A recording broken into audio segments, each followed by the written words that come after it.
Jesus, em tua presença, reunimos-nos aqui, contemplamos tua face e rendemos-nos a ti, pois um dia a sua morte trouxe vida a todos nós e nos deu completo acesso ao coração do Pai. Jesus, em tua presença, Jesus, em tua presença, reunimos-nos aqui, contemplamos tua face e rendemos-nos a ti, pois um dia a sua morte trouxe vida a todos nós e nos deu completo acesso ao coração do Pai.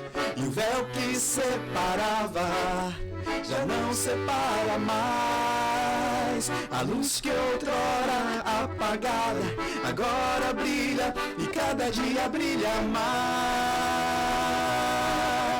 Só pra te adorar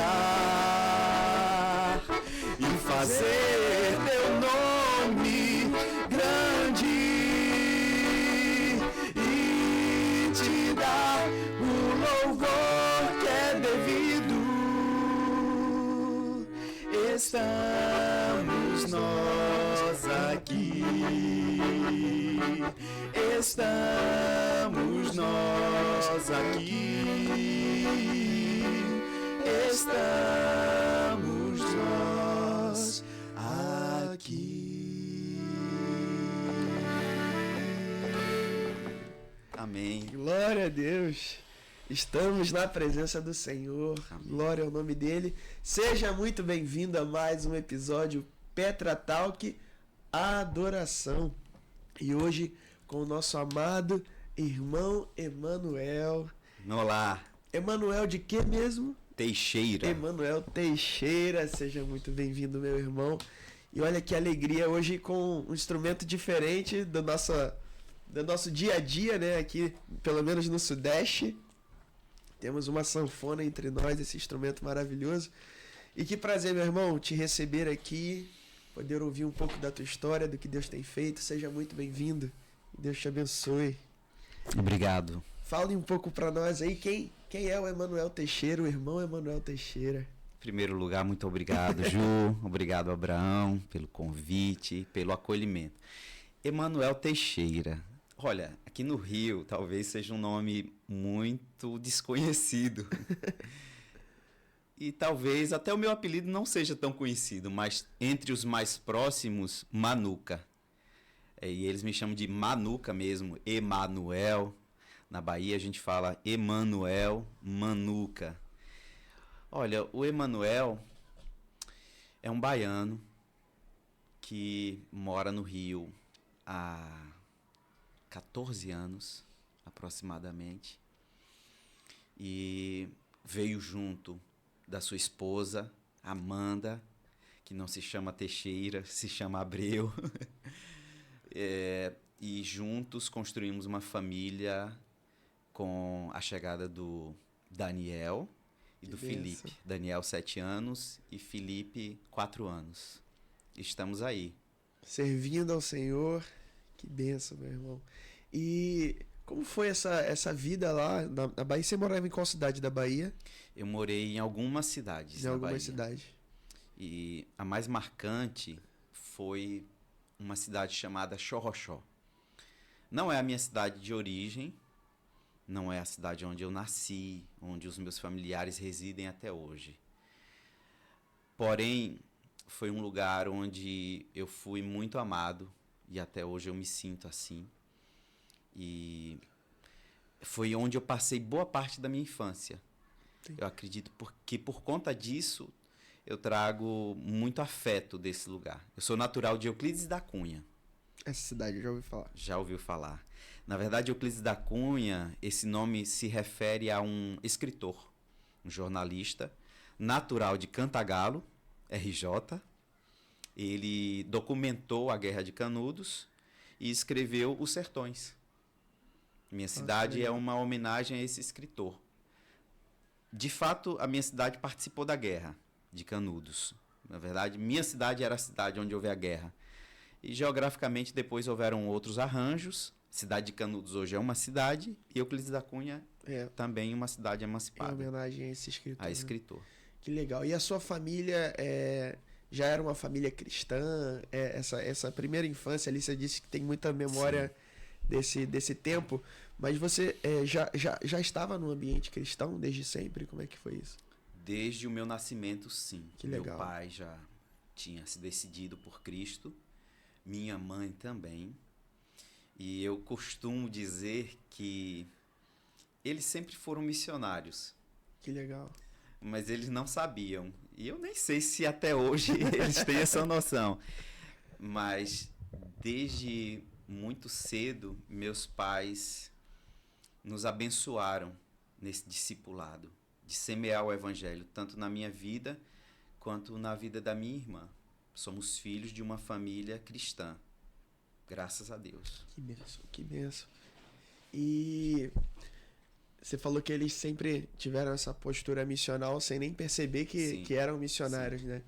E esse chamado está sobre a sua vida também, né? Exatamente. Talvez objetivamente entendendo isso. Sim. Como que isso entrou na sua vida, né?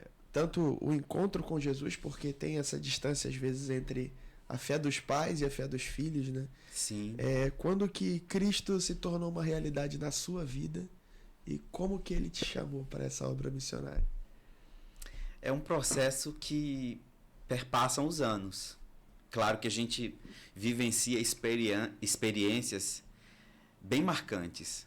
Mas eu fui vendo os meus pais. Meu pai, ele passa num concurso público e vai trabalhar numa cidade no Agreste Baiano, sabe, no sertão. E minha mãe, uma nova convertida também, ainda uma jovem, vai com ele e 2 filhos. E lá ela conhece uma médica. Olha aí. Nessa cidade chamada Xorroxó. E essa médica presbiteriana convida minha mãe, como amigas ali já próximas, para criar um trabalho com crianças. Ler a Bíblia, ler história para as crianças. E então começa esse trabalho na garagem da médica e depois ela volta para Alagoas, que é o estado de origem dela, e minha mãe continua o trabalho. Kilza, o nome dessa médica. Minha mãe continua na garagem dela e eu vou ouvindo as histórias junto com as outras crianças e vendo que a nossa casa sempre foi um lugar de acolhimento e de pregação do evangelho. Que benção. E ali, com 2, 3 anos de idade, eu fui percebendo o trabalho, a dedicação da minha mãe, do meu pai. Mas chega um ponto que a agência bancária que meu pai trabalhava fecha. A cidade era tão pequena. Que não tinha fluxo suficiente. Isso que eu ia perguntar. Sim. Xorroxó tem nome de lugar pequeno, né? Com certeza. Mas tem a igreja católica lá. Mas em relação a até trabalhos evangélicos, tinha alguma igreja lá nesse tempo? Sim, a Assembleia de Deus. Meu pai sempre se deu muito bem com as pessoas. Teve uma vida social muito muito boa. Porém, minha mãe, ao chegar de calça, brinco, há 2 décadas atrás, 3 décadas atrás, naturalmente isso não soava bem. Então as pessoas gostavam muito dela e do testemunho dela, mas diziam assim para ela: olha, a irmã é uma bênção. Só faltava usar um saião. Sim, mas a irmã usa brinco. Então, ela busca o pastor dela em outra cidade, que é a nossa cidade de origem, igreja de origem, e conversa com ele. E ele dá a seguinte orientação: olhe, não adianta congregar num lugar onde você gera desconforto para as pessoas e também não se sente bem. Ao abrir a Bíblia em sua casa, peça que o Espírito Santo te traga revelação. Mas não deixe de buscar Deus na palavra. E, na medida do possível, congregue. Então, foi a partir também dessa decisão, desse conselho, que o trabalho missionário se forma em nosso lar. Chega um tempo que a agência fecha. Eles precisam retornar para a cidade de origem. Meu pai foi relocado em outra agência. Mas, enquanto levava a mudança, eu lembro que minha mãe conta muito essa história. Ela disse que jamais voltaria para Xorroxó. Eu vou falar muito de Xorroxó porque eu acredito que diz muito sobre o meu DNA missional. Sim. E o Espírito Santo veio ao coração dela imediatamente e repreendeu e disse: não fale, não pronuncie tal coisa. Antes de sair, ela já disse: nunca mais eu volto. E 4 anos depois, estavam lá novamente. As crianças já eram jovens, adolescentes e jovens. Ou seja, a garagem da nova casa que a gente voltou se torna um lugar de avivamento. Glória Recebíamos missionários, seminaristas, pastores, nossa casa sempre... E aí entra o lado missionário que eu costumo dizer que eu me torno aquilo que eu mais temia. Quando eu ouvia histórias do campo Sim. e sobre o seminário, naturalmente eu dizia: eu não quero isso para minha vida. Eu quero coisa melhor para minha vida. Eu não quero esse sofrimento que eles contam. Todas as privações, tudo isso que eles vivenciam.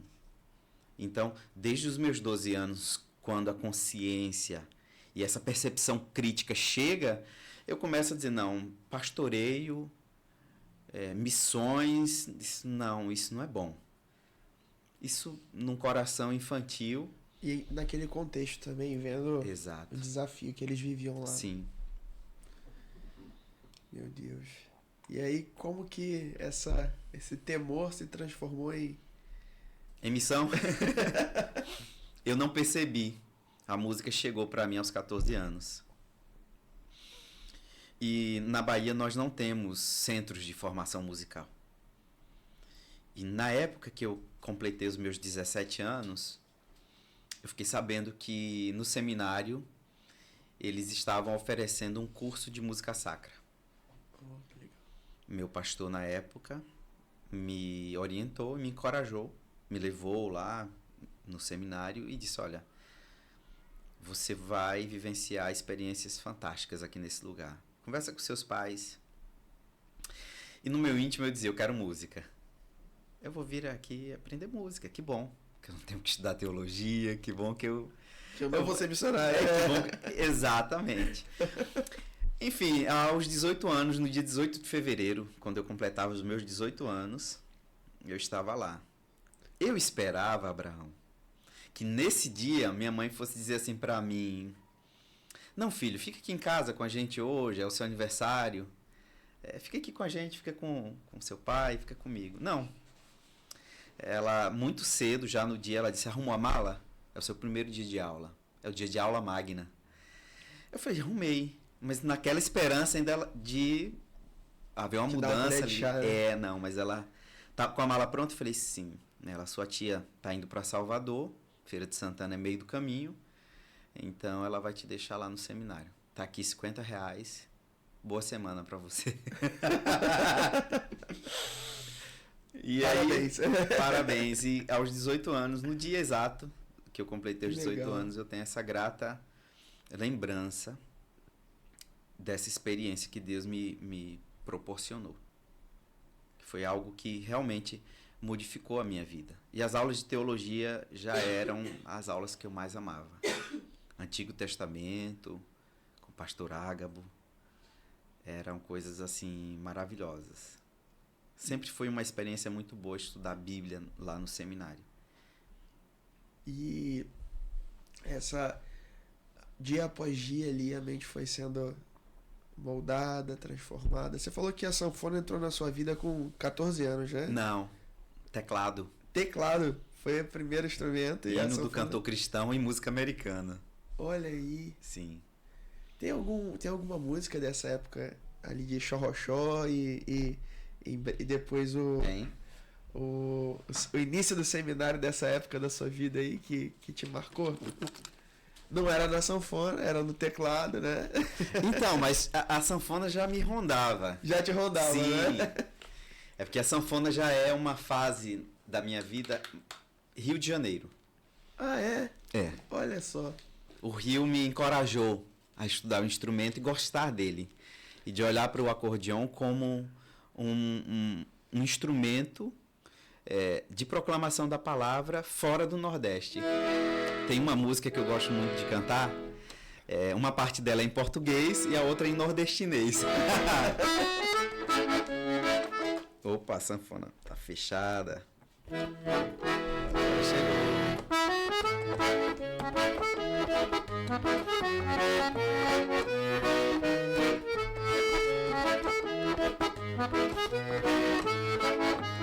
E Deus é bom em todo tempo Deus é bom. E Deus é bom em todo tempo Deus é bom. Andava triste, mancambuza, acabrunhado, nada na vida não me alegrava não, mas o amor de Jesus me transformou, me dando vida, alegria e coração. E Deus é bom em todo tempo Deus é bom. E Deus é bom em todo tempo Deus é bom. Aí Jesus reparou no meu destino, sua luz iluminou a escuridão, os meus pecados todos foram perdoados, naquela cruz deu-me um novo coração. E Deus é bom em todo tempo Deus é bom. E Deus é bom em todo tempo Deus é bom.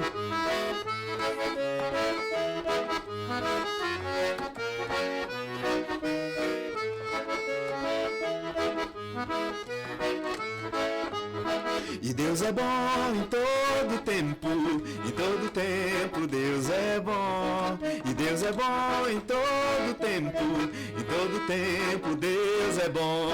Até um tonte na algibeira eu carregava, 38 agora não carrego não, pois o Senhor me deu uma alma jeitosa, a sua palavra de poder levo na mão.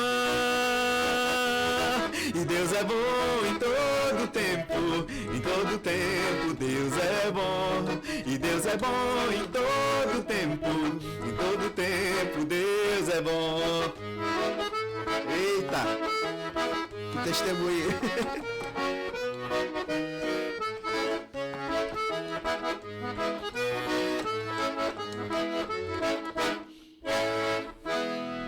Glória a Deus, que testemunho maravilhoso. Deus é bom. Nossa, que legal. E essa música você ouvia lá? Sim. Que legal, cara. Um amigo nosso, chamado Sandro Nazireu, gravou essa música de um pastor presbiteriano chamado Carlinhos Veiga. E o querido Sandro Nazireu gravou e a gente ouvia muito. Foi o início da conversão dele. Ele que tocava com bandas de axé, Sarajane. Ele vem pro evangelho, pega a sanfona e alegra o coração da gente. Eu fui vendo o Sandro crescer. Isso sem dúvida te marcou ali, né? Sim. Até como um exemplo, né? Sim. Que legal, meu irmão. Eu fiquei surpreendido com a ideia da sanfona ter entrado na tua vida no Rio de Janeiro. Sim. Eu trouxe ela comigo da Bahia. Mas até então era uma paquera. Não tinha Mas já arranhava alguma coisa ali.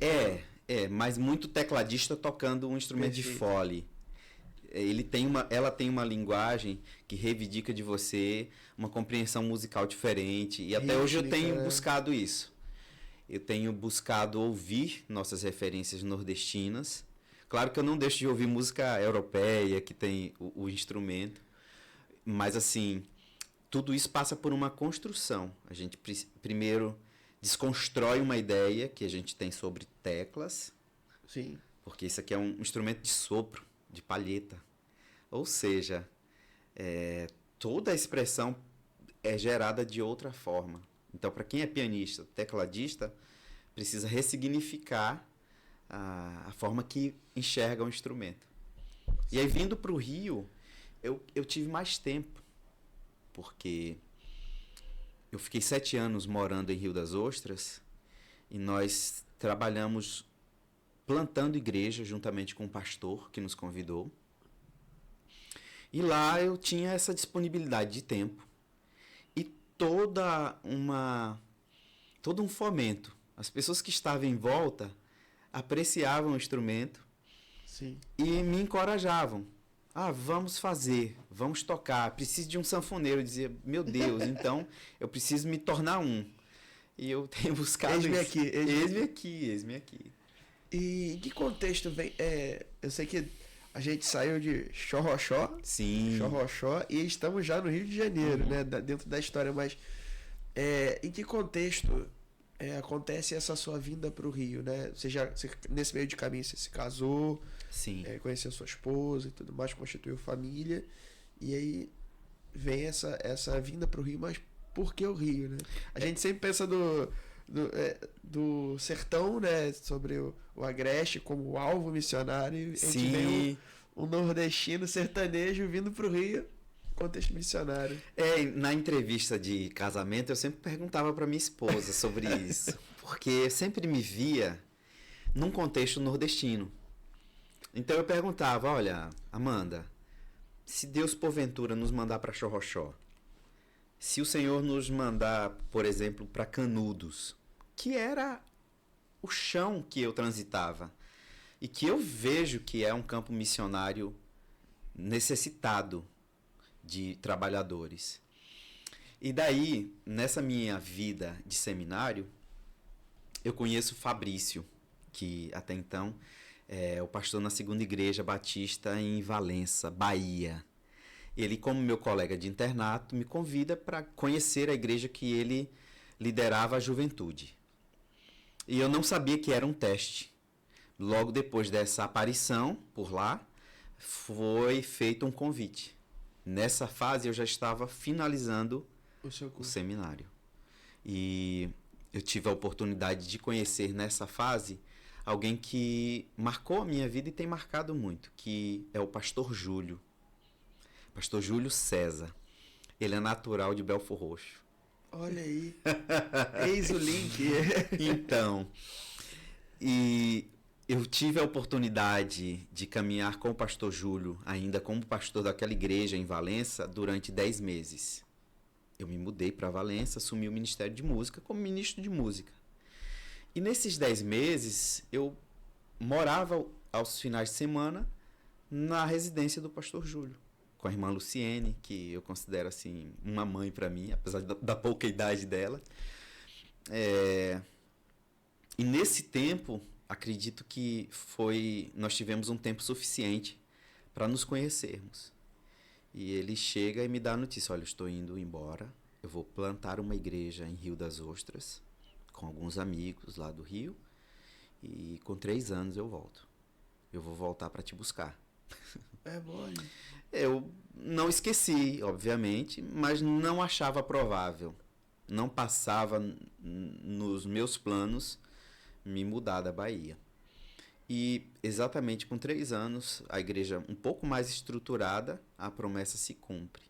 E se cumpre na fase que justamente eu estava vivendo a minha lua de mel. Eu estava me casando. Então, eu caso em janeiro, e em abril, em março, eu tomo posse, maio de 2011, eu tomo posse em Rio das Ostras. Como ministro de música da Comunidade Batista Esperança. Que legal, meu irmão. E aí, o pastor Júlio, para não negar o DNA, com menos de 2 anos, ele volta para Bahia. E nos deixa lá. Ele te larga lá. Me largou lá. Mas eu perdurei ainda quase 6 anos depois da saída dele, que foi até o momento em que nós chegamos a Belfor Roxo, que atualmente é o meu lugar de trabalho, meu campo missionário. Que bênção. E acontece de uma forma muito interessante. Um dos pastores dessa igreja, da qual eu faço parte hoje, que é a igreja? Primeira Igreja Batista no bairro das Graças, Belfor Roxo. Legal. Ele prega na minha posse e canta. Essa igreja foi mãe do trabalho em Rio das Ostras. Sim. E ali na posse a gente se conhece. E dali nasce já uma certa admiração. E passado alguns anos, 7 anos lá em Rio das Ostras, eu recebo uma ligação do pastor Rodrigo, que foi justamente o pastor que que pregou na minha posse, cantou na minha posse. E ele me dizia na ligação que o assunto era de cunho ministerial, que eu deveria vir ao Rio até sexta-feira. Era alguma coisa assim muito urgente. Era uma segunda e ele queria que eu viesse ao Rio. Eu disse, não vou ao Rio. Eu não tenho o que fazer no Rio. Ele falou assim, então a gente vai em Rio das Ostras. Eu falei, amém, estou esperando vocês. E foi engraçado, esteve com ele o pai dele, o pastor Isaías, e o Rodrigo, estiveram lá.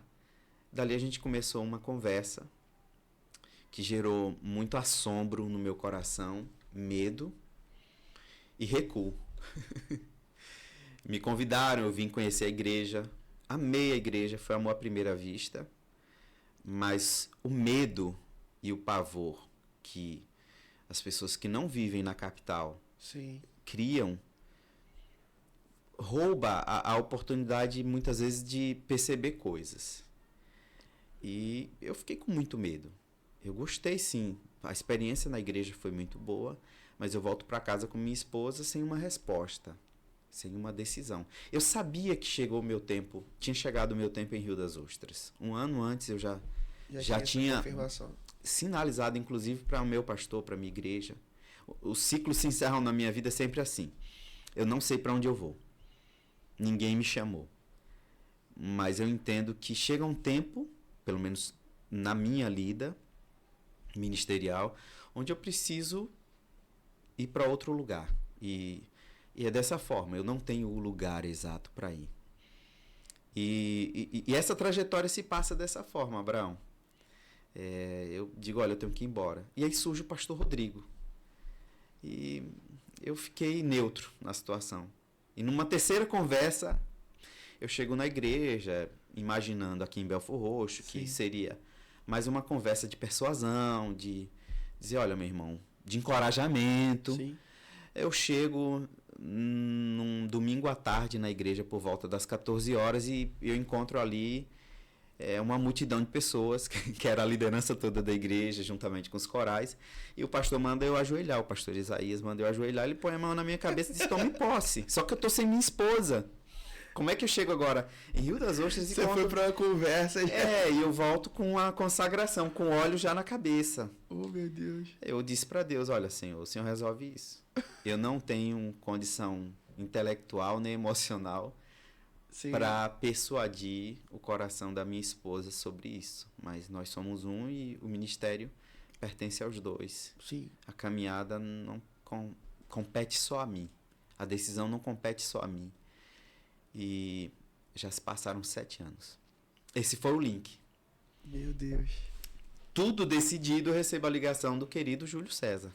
O pastor Júlio César me liga dizendo que eu estava indo para a igreja de origem dele. E você não sabia?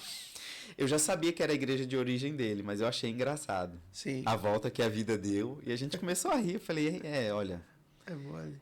Eu ainda questionei, isso não tem o teu dedo, não. Ele, não me meti em nada.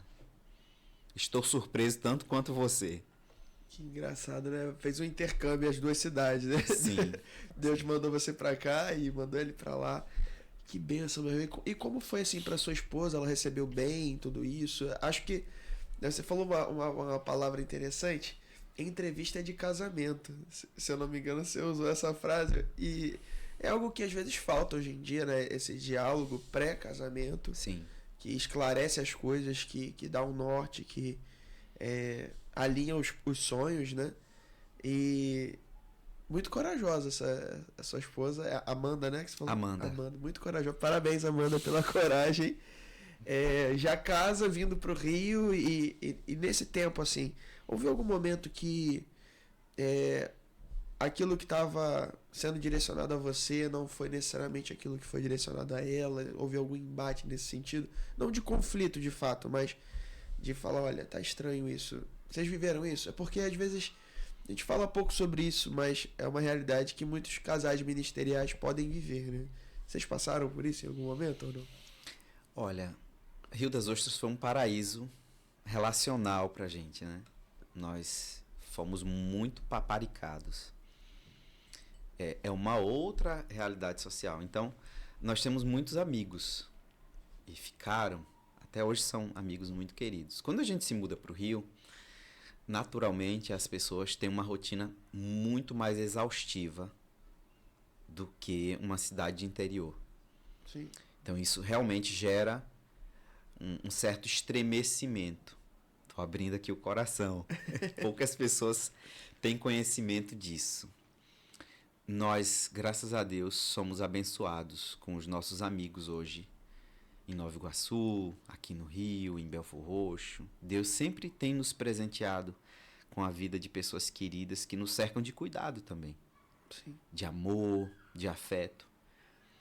Mas existem pessoas e pessoas. Amanda, minha esposa, se ela puder, ela quer viver 24 horas cercada de pessoas. Com as amigas, com os amigos. Também sou assim. O Emanuel precisa do tempo dele, de reclusão, de silêncio, de pouca agitação. Então, nesses momentos, Sim. o que ela clama por vida social e eu clamo por reclusão. Nesses momentos, nesse tempo no Rio, nós temos essa dificuldade. Mas não dúvida sobre o chamado Direção. e a autorização de Deus para esse tempo aqui, em serviço à nossa comunidade, aqui aos irmãos no Rio. Não há dúvida. Foi o Senhor quem nos trouxe. Que bênção. Nesse tempo, exato. É muito bom caminhar com a certeza do Senhor, né? Eu me lembro de Moisés falando, se o Senhor não for conosco, não nos deixe sair daqui, né? Sim. E o Senhor, ele vem à frente, ele confirma, ele testifica no coração da família, ele provê o cuidado no momento certo, nos deixa também viver algumas situações de provação, de amadurecimento. Sim. Mas é muito bom ver uma família que caminha sobre essa direção. E a sanfona continua contigo aqui no Rio? Continua. Você já compôs alguma música com a sanfona sua? Ou a maioria são outras? A maioria é o chip mesmo. Eu não consigo escrever. O chip da sanfona, cara. Eu fiz algumas coisas na Bahia esses dias, nas férias. Talvez eu não consiga lembrar, porque a gente chega na igreja, sim, nossas atividades consomem tanto, são tantas atividades que eu acabo tendo muito pouco contato com o instrumento e com o repertório. E essa parte artística da criação, né? Eu, às vezes, sim. Eu tô essa missão agora de ser o líder de louvor lá da igreja, né? Não tenho formação em música, mas é tanta coisa para fazer que a parte criativa, né? O artista que tá... vai sendo suprimida. Às vezes é necessário um tempo de calmaria pra arte aflorar, né? Sim. E eu considero a casa dos meus pais ainda um lugar muito especial. E geralmente, tanto eu quanto minha esposa, a gente passa boa parte das férias junto dos nossos pais. A mãe dela mora na mesma cidade e eu fico lá com os meus pais também um bom tempo. E nesse tempo eu vou produzindo. E saíram algumas músicas, mas olha, Abraão, eu não sei se eu consigo tocar. Deixa eu sair, você lembrar. Mas tem uma música de um pastor, de um amigo muito querido chamado Gerson Borges. Uhum. De um álbum que ele compôs chamado Nordestinamente. Olha. Esse álbum me descreve, e quando eu ouvi pela primeira vez, eu logo pensei, esse cara tem que ser meu amigo. Mas amigo mesmo. Ele te descreveu numa canção, né? Sim. Ele já te conhecia, assim. Exato. Olha. E em 2011, quando eu pego aquele álbum com xilogravuras, eu acho que é assim a palavra que fala. Sim.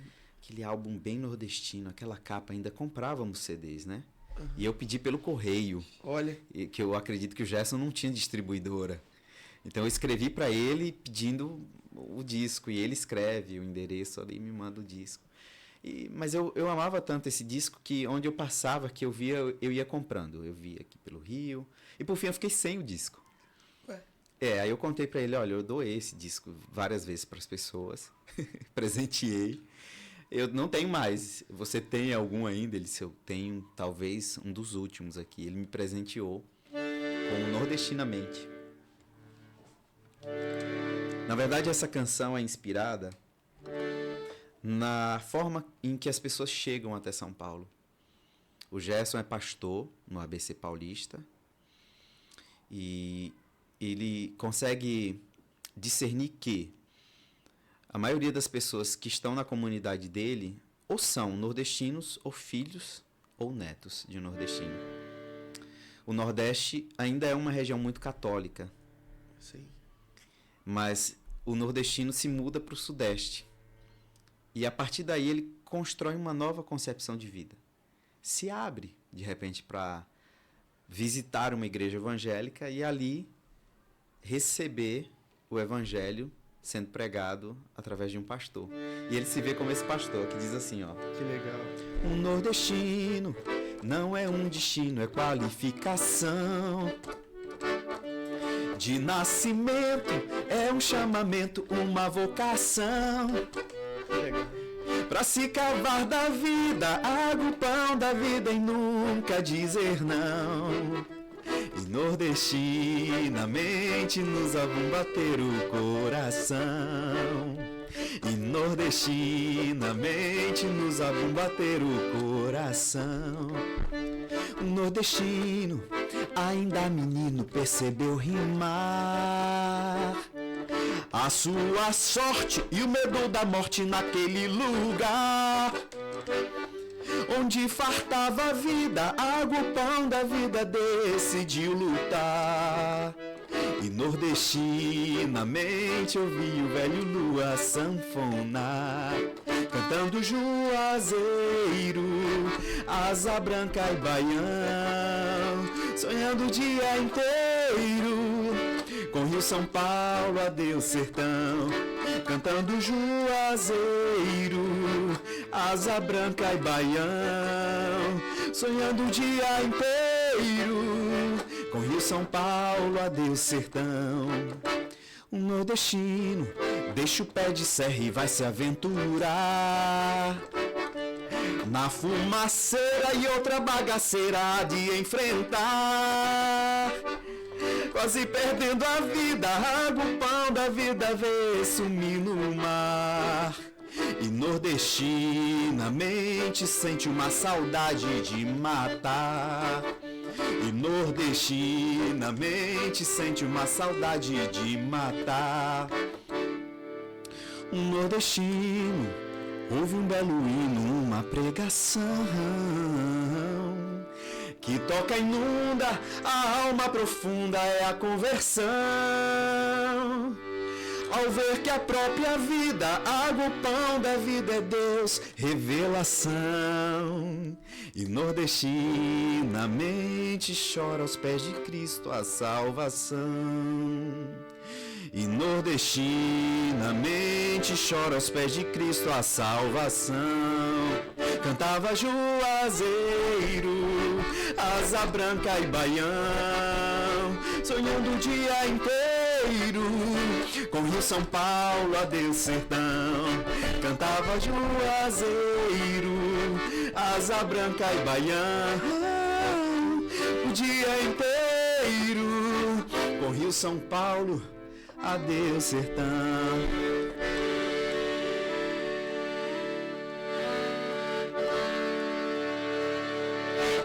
Que maravilha, cara. Que Um maravilha. nordestino não é um destino, é qualificação. Não é um destino no sentido de que, às vezes, a gente fala de destino como coisa ruim. Ah, meu destino foi nascer nordestino. Não. Vem um pastor aqui de Rio Bonito, do interior do Rio de Janeiro, e escreve algo tão belo. Ele diz, olha, o nordestino, ser nordestino não é um destino. Sim. É qualificação. De nascimento, um chamamento, uma vocação. E o nordestino tem muito isso da cultura, do seu jeito de ser, da sua autenticidade. O nordestino Esse orgulho, né, da raiz, né? Sim. E eu acho lindo como essas canções, as duas que você tocou aqui, né? Elas contam uma história, né? Sim. Elas têm um início, meio e fim, mas uma narrativa. Sim. Né? Hoje a gente convive com muitas músicas, né? E até se a gente for pensar no contexto congregacional, músicas que têm uma mensagem fácil, poucas frases, talvez com o objetivo de ensinar, mas também com o objetivo de chiclete, né? De pegar aquilo. Sim. Mas como é precioso essas canções que são quase parábolas. Então, Jesus usava Sim. muito isso, né? A ideia de construir parábolas. E como essas canções também ensinam. E eu acho que nesse tipo de canção a arte aflora, a gente tem mais conteúdo criativo ali Sim. e consegue descrever. Você falou, essa música me descreveu. Sim. Descreve uma identidade. E foi tão bonito que em 2013 eu vim até Niterói, no teatro, vê-lo. Que Vim ouvir legal. o show dele. E nós só nos conhecíamos pelo Twitter, eu acredito. Foto de rede social. Não tínhamos um contato presencial ainda. E eu comprei livro, peguei CDs e fiquei na fila. Tinha umas 10 pessoas e quando o Gerson me avista, ele faz o que a música dele já tinha feito. Me abraça. Ele me chama pelo nome, ele falou, Emanuel? Eu falei, o próprio. E aí a gente correu pro abraço. Parecia que isso já estava assim prescrito para acontecer.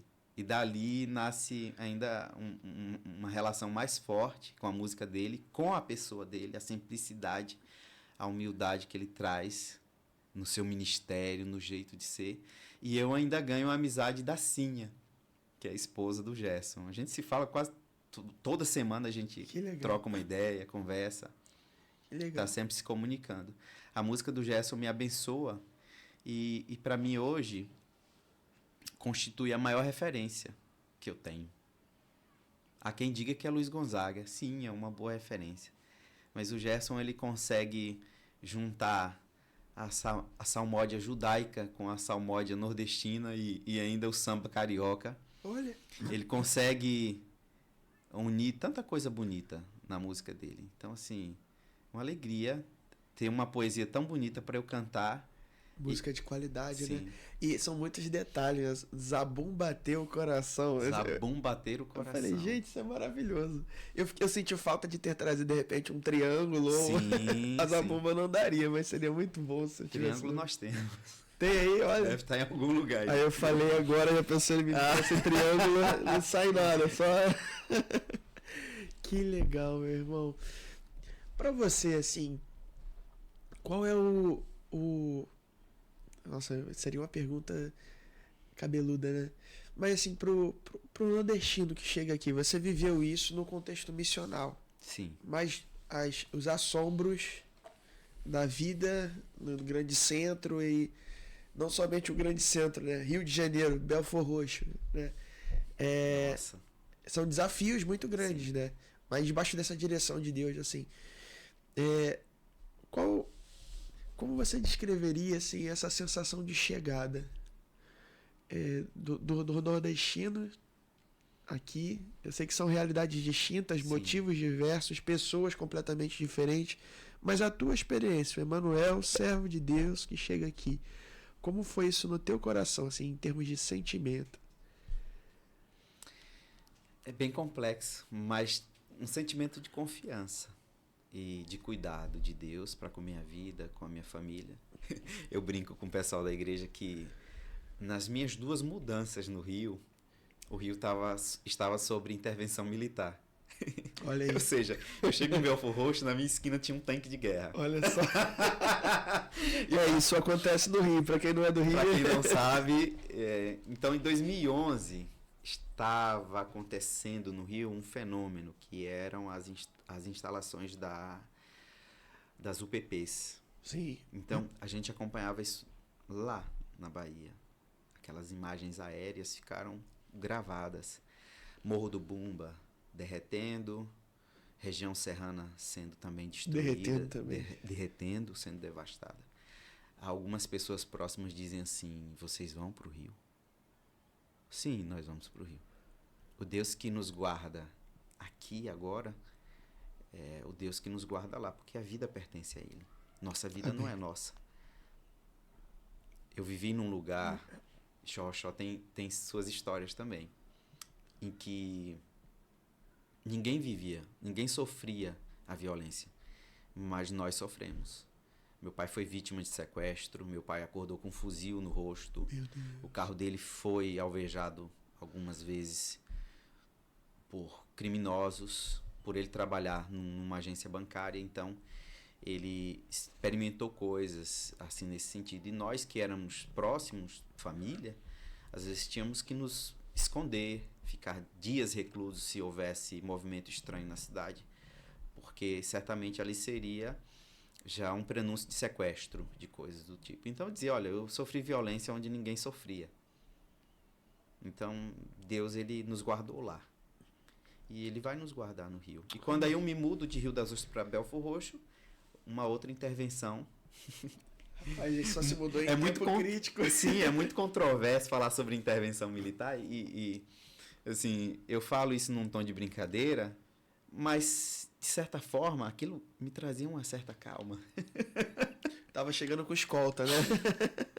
Muito escolta. A gente sabe que nossa proteção e o cuidado de Deus, ele é invisível. Os anjos do Senhor acampam ao nosso redor. E mesmo que não houvesse nenhum aparato bélico nesse momento, certamente o nosso coração estaria em paz, como está até hoje. Sim. E nós fomos acolhidos, graças a Deus, muito bem acolhidos. O povo do Rio se parece muito com o baiano. É muito acolhedor, é muito carinhoso, muito próximo. Isso atenuou as diferenças, né? Sim. Que benção. Meu irmão, e a vontade que dá é ficar ouvindo essa sanfona aí. Toca mais uma pra gente aí. Eu vou tentar tocar uma música minha. Me empresta o triângulo tá fácil? Eu posso pegar. Está no case da sanfona. Com licença. Será que vai ser alguma coisa?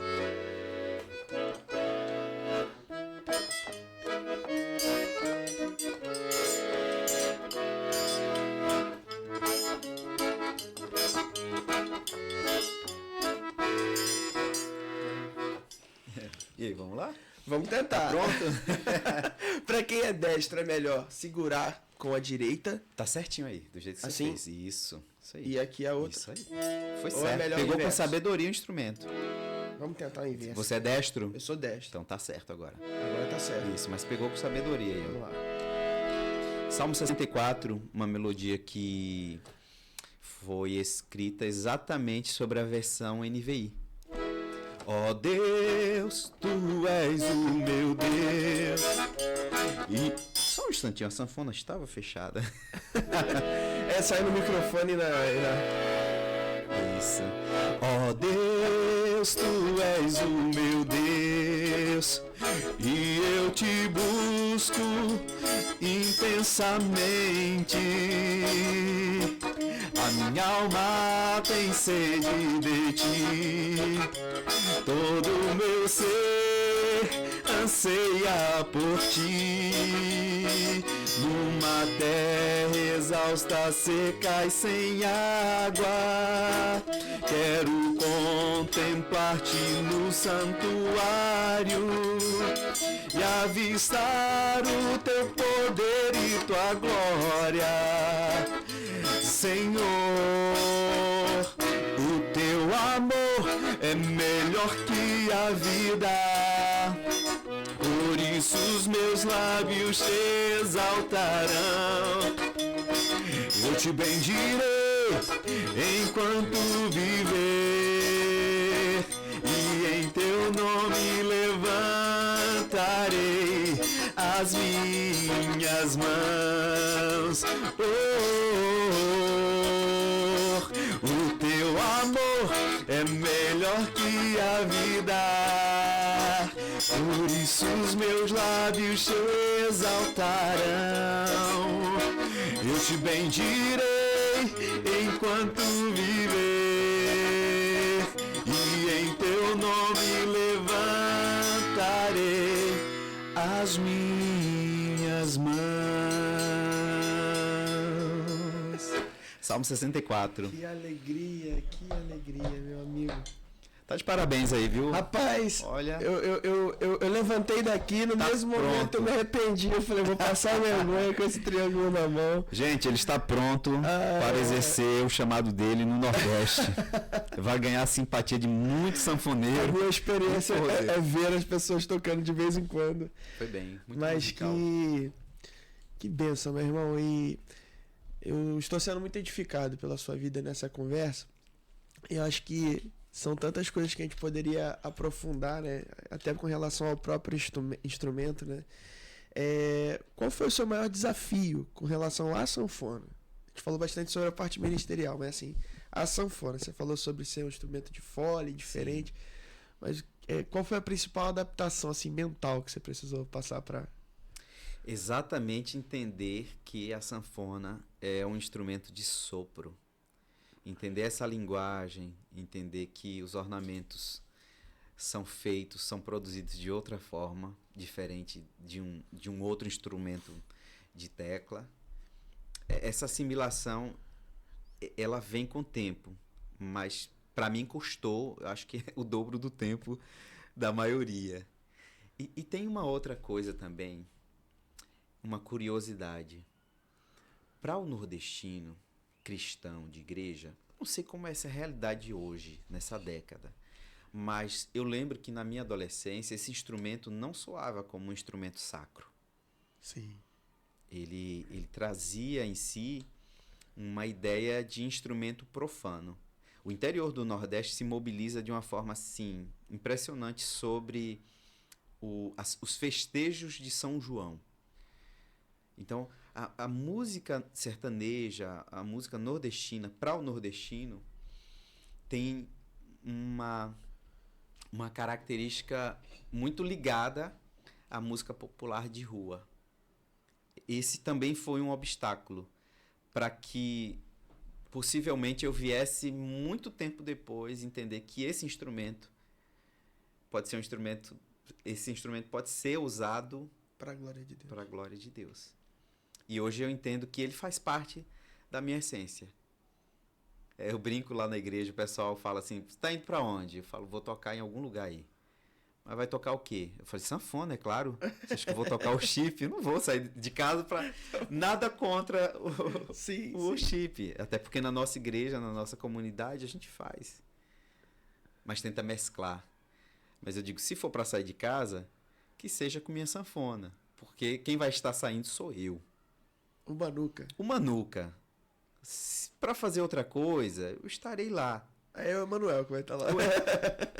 O Deus conosco. Cumprindo uma missão, dando suporte, servindo também com alegria. Perfeito. Mas a sanfona constitui hoje, eu acredito que a minha identidade musical e parte também do que eu me vejo como pessoa. Ela compõe hoje É uma extensão do seu corpo, sim, quase, né? Sim. E é muito precioso isso, porque a gente vê o quanto que o evangelicalismo, a pregação da palavra se deu também nos lugares diversos do nosso país, como uma espécie de colonização. Assim, eu não gosto de problematizar a pregação da palavra, porque eu acho que ela é bem-vinda da forma que seja feita e Deus, apesar disso, faz com que o reino cresça, que vidas sejam alcançadas, mas existe um peso de colonização cultural, não necessariamente país a país, né? Mas a gente bebeu muito da cultura americana e europeia, e os crentes que aprenderam isso e foram para as missões, assim fizeram, ditando regras que não foram regras que o Senhor colocou. Sim. Assim como a experiência que você contou da sua mãe, da saia, e que hoje já tem, do brinco, né, que hoje já tem mudado, acho que até um pouco daquilo que Jesus dizia aos fariseus, né, estão acrescentando coisas. Estão, infelizmente, a igreja pecou nesse processo, né? E nós vemos atenuadas culturas tão diversas e tão maravilhosas que o nosso país tem. Assim foi com o samba, com axé e com outros ritmos, né? São linguagens. Com baião e tudo glorifica ao Senhor, gente. Com baião, né? Tem, inclusive... Minha vida aqui era muito louca. É verdade. Louca. Que foi tema de muitas discussões, né? De muitas controvérsias. Mas essa música soa naquele tempo como um manifesto ali de cultural e necessário, porque parece que hoje nós temos entendido os limites da pregação do evangelho na cultura. Tem coisa que não precisa ser mudada. Tem coisa que você pode utilizar para a glória de Deus, né? Sim. Deus se revela. Isso é traço do Senhor naquele povo, sabe? Criatividade, a graça comum, né, derramada sobre os povos e as tribos e as diferentes culturas. Isso é a expressão de Deus naquele povo, a expressão musical. Agora, a gente pode usar isso que Deus deu, porque Deus deu essa música para a glória dele. Para a glória dele. Essa é a minha intenção quando eu pego esse instrumento. Em momento algum, eu saio de casa com a intenção de afetar a consciência de alguém. Sim. Mas, pelo contrário, eu sinto a alegria quando eu levo esse instrumento. E eu vejo como uma forma de Deus manifestar a graça dele nos lugares onde a gente vai. Quando você pega esse instrumento, que as pessoas abrem um sorriso, isso é resposta. Traz tanta memória, tanta... Sim, isso é resposta daquilo que muitas vezes fica no nosso coração sobre se devemos fazer ou não fazer. Sim. Em uma certa oportunidade, eu ouvi de uma liderança algo assim: olha, que bacana esse trabalho que você faz. É uma pena que ainda afete muito a consciência de muitas pessoas. Eu parei e pensei assim, bom, ele não está falando de algo fantasioso, é uma realidade.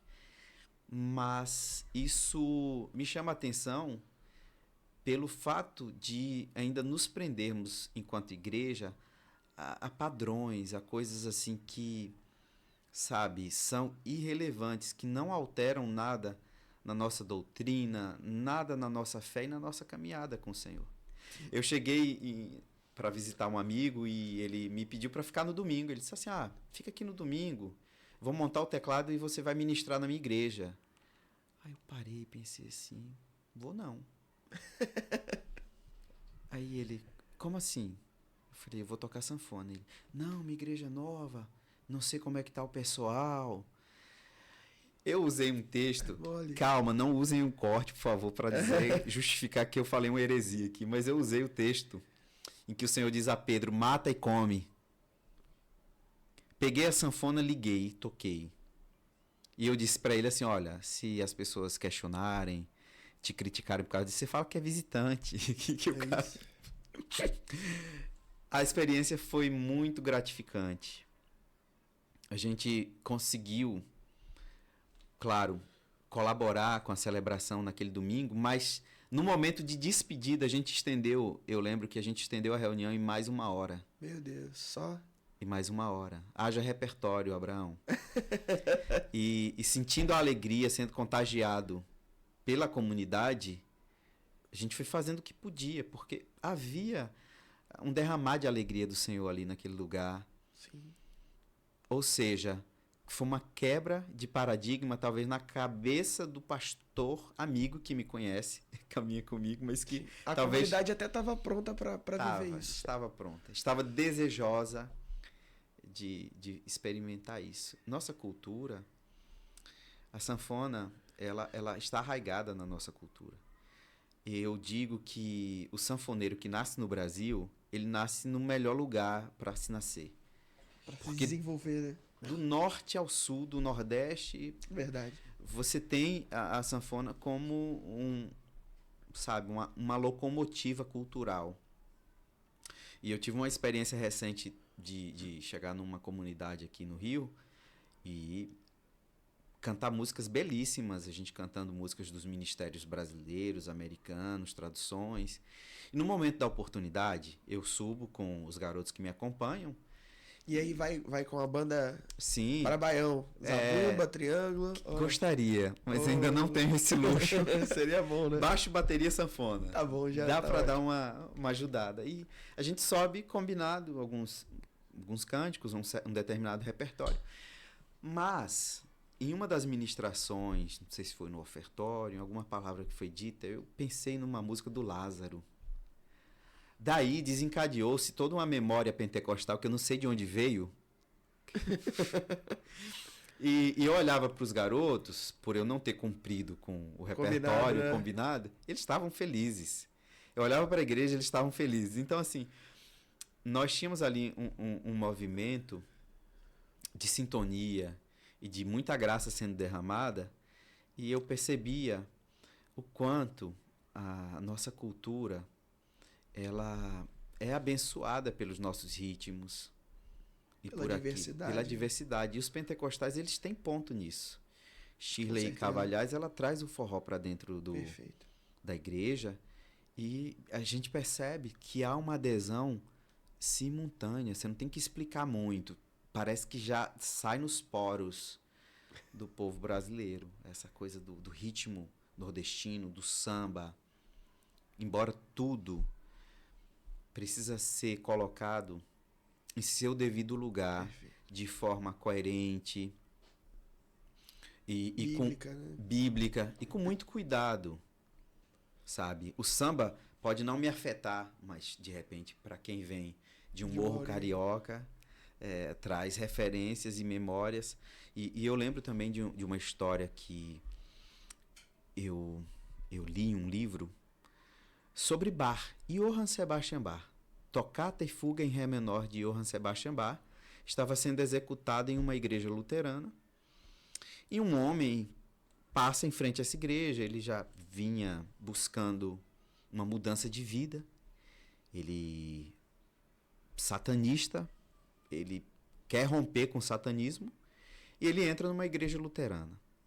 Estão executando no órgão Tocata e Fuga em Ré menor. Ele sai assombrado de lá e nunca mais pisa os pés naquela igreja, porque essa música era executada exatamente nos rituais satânicos. Olha só. Uma música que foi composta por um servo de Deus. Bach era luterano, um homem dedicado ao Senhor, um compositor que recebeu talvez as melodias mais esplendorosas que um homem já recebeu em sua mente, e conseguiu transcrever isso e transpor para um instrumento. Então são experiências. A música de Bach é sacra, mas talvez para alguém ela foi utilizada de uma forma que não glorificasse a Deus. E parece não, esse é o esforço que a gente percebe de Satanás e sua galera, né? De pegar coisas que são criadas para a glória do Senhor e ressignificá-las de uma maneira ruim. Sim. Né? E trazer elas para deturpar, né, o propósito dela. Assim é com a nossa vida, na tentativa lá desde o Éden, né? Mas assim é com os instrumentos, hoje muitos têm falado na internet sobre os instrumentos, os ritmos, frequências, e me parece que tudo isso é mais uma conversinha do inimigo para distrair a criação no seu propósito de glorificar a Deus, sabe? Acho que todas as frequências glorificam a Deus, se o coração de quem emite essas frequências glorificar o Senhor. Não se trata de rituais. Hoje existe um misticismo muito grande em relação à música, em relação ao que se produz. E eu creio que tudo que foi criado, né, a palavra diz que tudo que foi criado para este fim. E a gente não pode acreditar no que o inimigo tem dito. Assim, essa foi uma experiência pontual, acredito, sim, desse livro, sim. né? Mas parece que isso se replica, né? E nós, como filhos dele nesse tempo, devemos defender as coisas que são do nosso pai. Eu acho que Sim. é uma reivindicação que ele traz a nós. E trazer a sanfona para a igreja é maravilhoso. Desde o dia que eu te vi lá na nossa igreja, quando você foi eu falei, a gente vai fazer um culto nordestino aqui na igreja.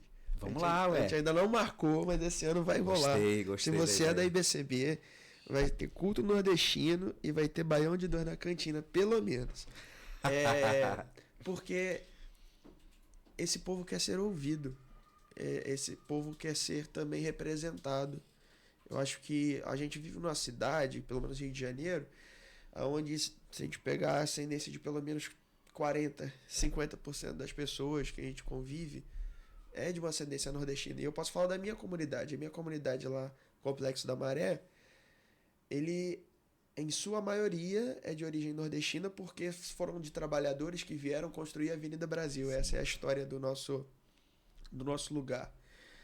E são pessoas que vão, assim como a experiência da sua mãe é maravilhosa, né? Para não estarem distantes, se adequaram, se amoldaram, mas o coração permanece. Sim. E é necessário que alguém fale a língua do coração dessas pessoas também, em termos musicais, né? E então é maravilhoso, maravilhoso isso. Eu imagino que você tenha muitas experiências, assim, de repente, pessoas que chegaram para falar contigo, olha, irmão, que alegria. Tem alguma experiência que te marcou, assim, de você ir ministrar, levar sua sanfona e alguém vir falar contigo ou te dar esse feedback, olha, me marcou? Sim. E isso acontece predominantemente no Rio, sabe? Durante as férias eu vou passeando pela Bahia. Sim. Vou na igreja do amigo, e tudo é muito receptivo. Mas como eles têm, de certa forma, mais acesso... Estão imersos lá, né? Estão imersos. É diferente. Então, no Rio, isso é muito comum. Graças a Deus. E é isso que me encoraja. Desde o trabalho eclesiástico, aquele trabalho que a gente desenvolve na igreja, como em outros momentos em que eu pude também trabalhar, por exemplo, para a Fundação de Cultura de Rio das Ostras, para a Prefeitura. Tudo isso fazia de mim ainda mais eu, sabe? Como é que eu venho do Nordeste e eu não tenho apreço, sabe? Como é que eu sou um nordestino e eu não consigo, de certa forma, exalar a essência que eu trago comigo? Não por proselitismo barato, Sim. porque a gente não escolhe nascer. Então, essa ideia, eu nasci em tal lugar. Claro, há sim um problema de autoestima de algumas regiões que não se encontram nesse eixo sul, sudeste. Essas outras regiões se sentem muito mais isoladas, esquecidas. Então, as pessoas buscam afirmar. Eles vêm afirmando isso. Então, quando a gente fala sobre reino, sobre a glória de Deus, na verdade a gente busca entender onde Deus nos tirou, de onde Ele nos tirou e como Ele quer nos usar. Ou seja, eu entendo que Abraão precisa ser Abraão. Sim. Transformado, convertido pelo Senhor. E o Emanuel, por sua vez, precisa também abraçar a sua identidade e deixar a sua digital. Não foi em vão que ele te deu essa... Não. Tem um propósito nessa nascimento, nessa criação, né? E é justamente viver aqui, em um outro estado, que me leva a essa reflexão. Porque onde eu estou entre os iguais, vira proselitismo, orgulho, clubismo, bairrismo.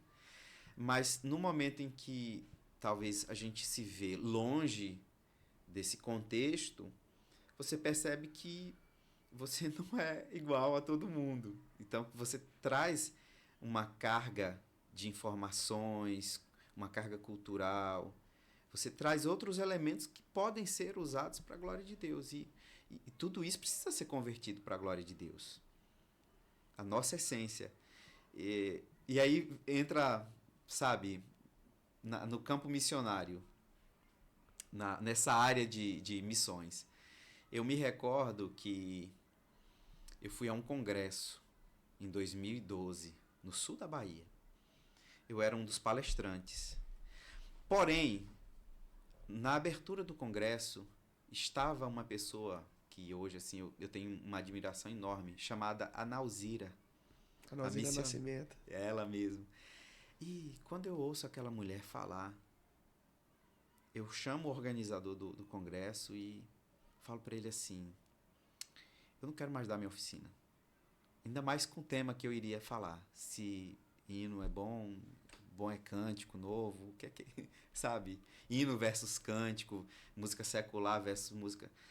E eu parei, pensei, eu falei, eu não quero conversar sobre isso, não. Essa mulher tem tanto para falar aos nossos corações. Havia algo tão, sabe, sublime. E eu fui para a oficina dela.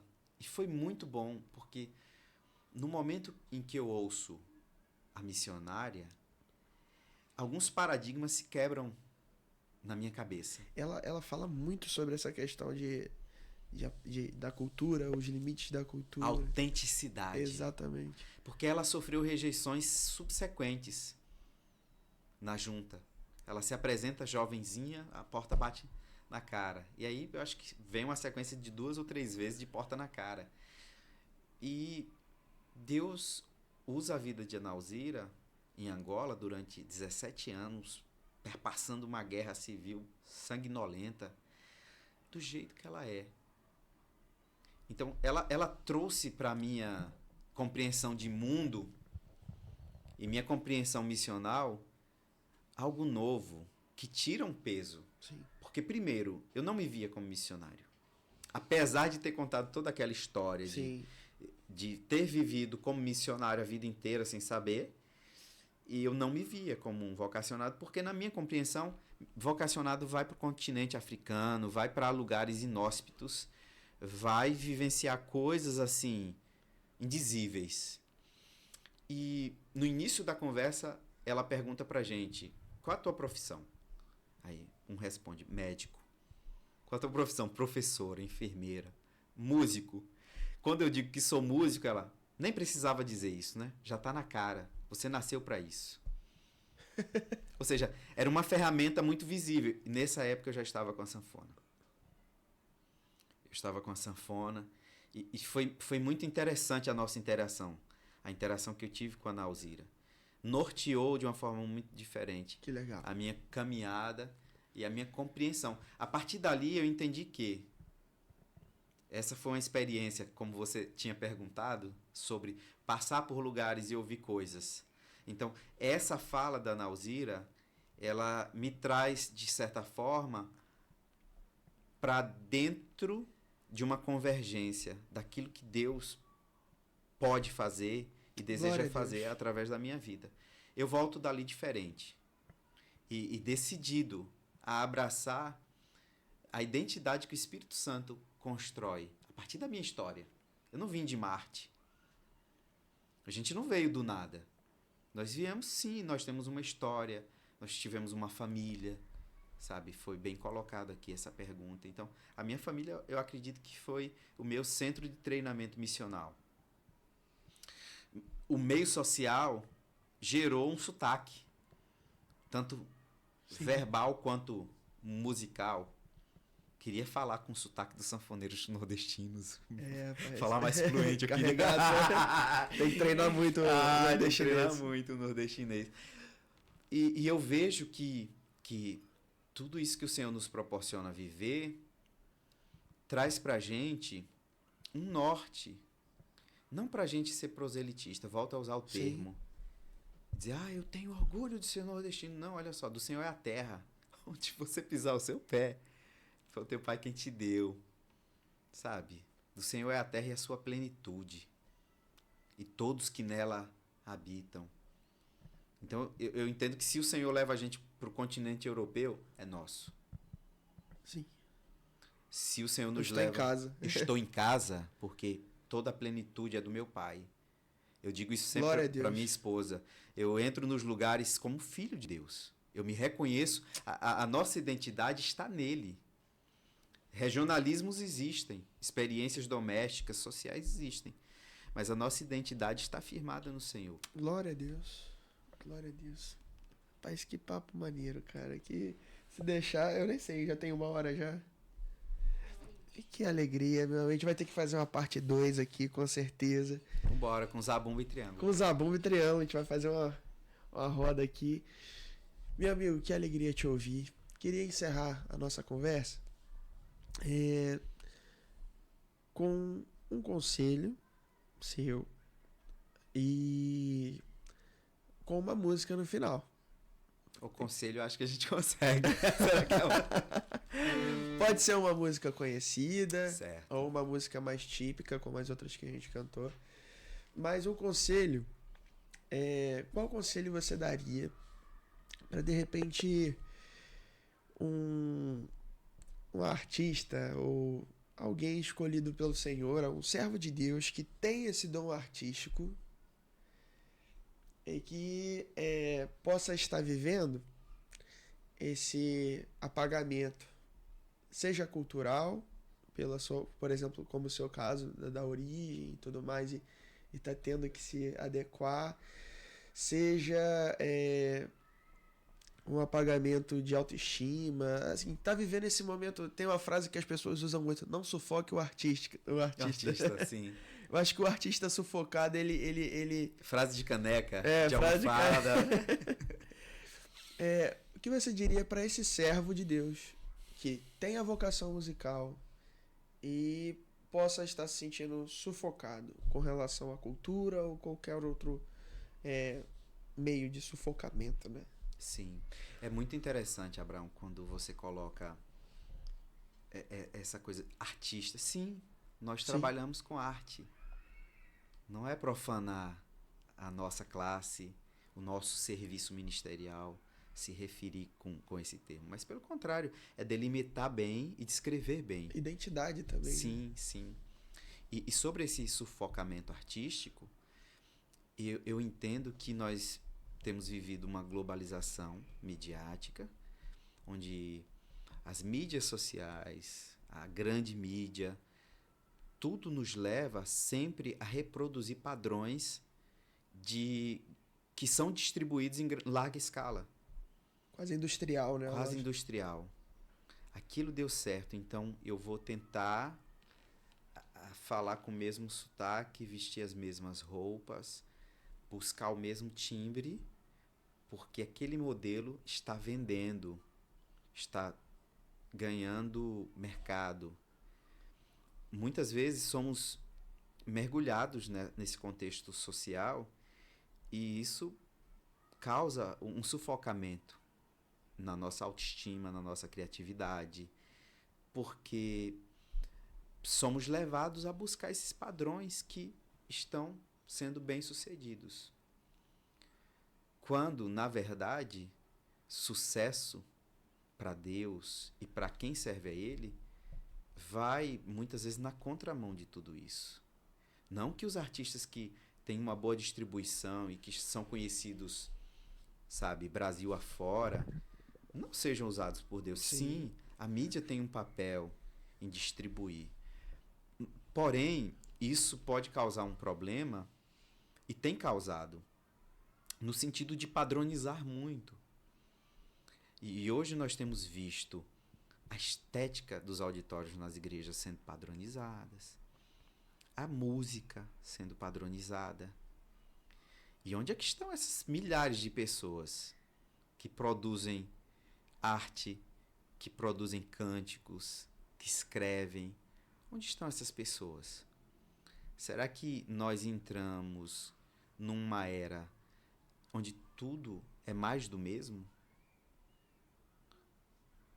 Entramos numa era onde o Deus Mamon, o dinheiro, os frutos financeiros daquilo que eu faço, eles é quem devem ditar a forma como eu me apresento para o mundo? Ou o Evangelho? E o Evangelho nos diz que nós, no Senhor, temos uma identidade. Quando o servo de Deus entende que ele foi gerado de uma forma assombrosa no ventre de sua mãe, o Senhor ele faz cada um de uma forma, de um jeito. É muito estranho olhar para o mundo hoje e ver que as pessoas têm buscado sempre as mesmas coisas. As mulheres se maqueiam da mesma forma, o padrão de beleza vem como um rolo compressor. Então, perceba que não é só artisticamente falando, né? Existe todo um contexto de um sistema que faz com que a gente negligencie, sei lá, os vídeos que tem poucos views. A gente vai medir a relevância de um artista pela quantidade de views, seguidores, curtidas. Então, nós vamos entrando num mundo onde a validação é a partir de. E qual é a partir de do padrão do mundo? Quantidade de seguidores, views. Eu citei aqui um pastor que é muito pouco conhecido, o Gerson Borges. Poderia citar outros, sim. Estênio Márcios, que produzem coisas que atingem em cheio o meu coração. Enquanto, não por opção minha, Abraão, eu não consigo hoje tirar tempo para ouvir muito do que é produzido pela indústria que se diz cristã, a indústria da música gospel. Ah, porque você é nordestino. Não, olha só, acho legal a música que vem da Hilson, Bethel, sim, outros lugares. Eu amo coro americano, eu amo os corais americanos, eu amo ouvir música sinfônica, música orquestral. Eu não estou aqui fazendo defesa, sabe, de uma cultura local. Mas talvez a nossa apologética aqui é sobre um Deus gracioso, criativo, rico, bondoso, que derrama tanta coisa linda para que seus filhos vivam de forma rica, abundante em criatividade. Plural, né? Plural, respeitando, e não só respeitando, mas buscando criar um apreço por aquilo que você não conhece. Por exemplo, eu vou ouvir um artista aqui que não tem tanta visibilidade para ver o que acontece, se eu consigo interagir bem com a música dele. Por exemplo, eu citei aqui o Carlinhos Veiga, mas poderia também citar o Gladir Cabral. Nem citei o João Alexandre porque não precisa, eu acho. Eu acho. Quer dizer, não sei. Porém, nós teríamos uma lista de músicos cristãos de altíssimo calibre que têm produzido coisas muito interessantes. Anelô, João Manô. Eu nem vou entrar nesse coletivo aí porque é grande. Sabe? Tem muita gente ali que canta coisas muito interessantes e tem trazido um conteúdo. Nem falei do Marco Teles, né? Esse movimento tem especialmente o Coletivo Candeeiro e essa galera tá conseguindo, né, adentrar nesses espaços como uma inflexão também, né? Sim. Mas ainda parece ser a exceção, né? Sim. Algo que precisa ser muito mais pro artista sufocado. O que você diria para ele especificamente? Busque em Deus sua identidade. Amém. Que o Espírito Santo construa junto com você essa obra. O Senhor, ele revela a nossa identidade através dos frutos, da testificação da igreja. Quem reconhece um obreiro, quem reconhece um artista, é a própria comunidade. Ah, mas minha comunidade não gosta do que eu faço. Olha... É raro, mas acontece muito. É raro, mas... Boa. Assim... Eu não toco todos os dias sanfona no culto da minha igreja, porque é uma história de 40 anos, de mais de 40 anos, em que o hino tradicional do cantor cristão e os cânticos espirituais, eles são tocados ali, em um ritmo americano. E eu não estou aqui para mudar isso, mas para me apresentar também como alguém diferente. E nesses dias é muito bom, acontece uma festa. E eu percebi, Abraão, que quando eu canto músicas com sotaque nordestino, com linguajar nordestino, há uma festa maior ainda, há uma aceitação maior ainda. Porque, de fato, é encantador ver aquilo que é diferente. Mas muitas vezes a gente não tem dado oportunidade para a nossa comunidade. Então, o conselho que eu tenho para deixar para esse músico que se sente sufocado é: busque a sua identidade. E apresente isso. Se vai vender milhões, se não vai vender, se é para vender, porque eu creio que melhor não, né? Mas se vai haver adesão ou não, mas que você seja você mesmo, gerado pelo Espírito Santo. Glória a Deus. Nós temos uma identidade, mas essa identidade não vem do nada. Vem sendo construída pelo Espírito Santo de Deus. Paulo diz, aquele que começou a boa obra, ele há de completar. Então, nós somos obra do Espírito Santo de Deus, assim como Jesus era. Sim. Jesus é obra do Espírito Santo de Deus. Nós também, como irmãos dele, como filhos do Senhor, nós somos obra do Espírito Santo. Glória a Deus. Glória a Deus. Dê as respostas que o Senhor quer ouvir, né? Exatamente. Dentro do que ele te deu, dentro das reivindicações dele. Parece ser um clamor que está também no nosso coração. Ali atrás a gente tem até um quadrinho, e me pôs nos lábios um cântico novo. Deus tem falado sobre isso conosco, né? Sobre dizer aquilo que precisa ser dito pelas nossas bocas, né? Pelos nossos lábios. Meu amigo, que alegria. Não sei se você quer deixar alguma consideração, alguma consideração final, algum agradecimento. Atos 20 e 24 também completa a pergunta que foi colocada sobre o artista sufocado. O que na verdade nós somos, de fato, é que somos servos de Deus. E nesse texto de Atos 20 e 24 nós temos aí: mas de nenhuma coisa faço caso, e nem a minha vida tenho por preciosa, contanto que cumpra com alegria a minha carreira e o ministério que recebi do Senhor Jesus. Glória a Deus. É isso. Meu irmão. Dorme com essa aí, ó. E pra terminar, vamos lá. Vamos de triângulo agora. Minha vida aqui era muito louca, louca. Só faltei correr atrás de avião. Mas Jesus entrou no meu deserto, inundou o meu coração, inundou o meu coração. Sem Jesus Cristo é impossível se viver neste mundão. Até parece que as pessoas estão morando no sertão. É faca com faca, é bala com bala, metralhadoras e canhões. Até parece que as faculdades só tá formando lampião.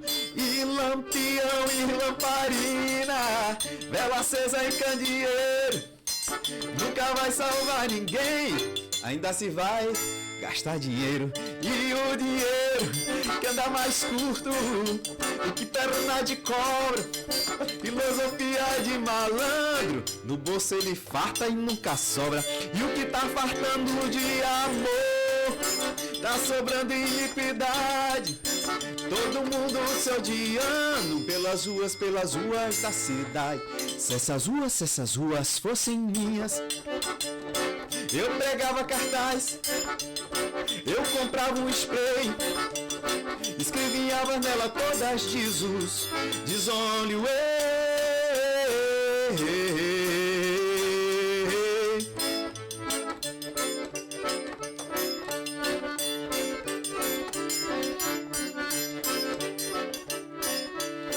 Jesus é o único caminho pra quem quer morar no céu. Quem quiser ataiar, vai pro Belelé.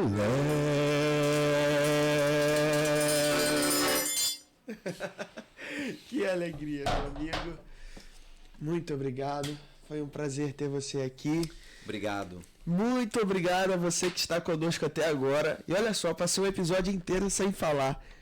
Se inscreve nesse canal, pelo amor de Deus. Clica nesse botão de like. Faça parte daquilo que Deus tem feito conosco.